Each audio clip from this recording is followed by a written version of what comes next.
Welcome to Day 5 of VBS SapTree Games. The first game is called Jesus Says. The objective of this game is to teach our students that God made us for a reason, to glorify and enjoy Him. All the crews will stand scattered throughout the game area.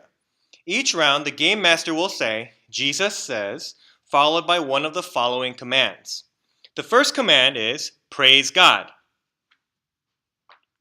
That only requires one person with both hands raised high. The second command is, carry your cross. This requires two people and one person hops on the other person's back. The third command is, pray together. This requires three people. One person will get on his or her hands and knees, and the other two people will lay their hands on him.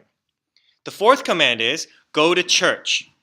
One person stands in the center with their hands up high, and three people will link their arms around that person. This requires 4 people. The last command is, have fellowship. One person gets on his or her hands and knees, and the other people eat off of that person's back.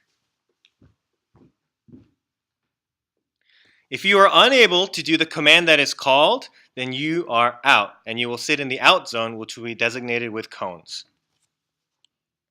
The second game is called the recipe game. The objective of this game is to make food using a recipe in order to illustrate how God made all things so differently and wonderfully, including food.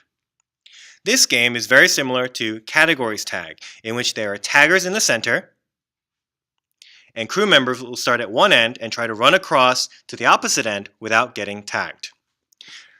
In categories tag, the game master calls out a particular category, for example, students wearing the color white, or students wearing white sneakers, or students wearing green pants. Anyone wearing that color or those things must run across and try not to get tagged. In the recipe game, the game master will say, oh, I need mayonnaise. Because mayonnaise is the color white, anyone wearing the color white must run across without getting tagged. Anyone who gets tagged is out and sits in the out zone, which will be designated by cones.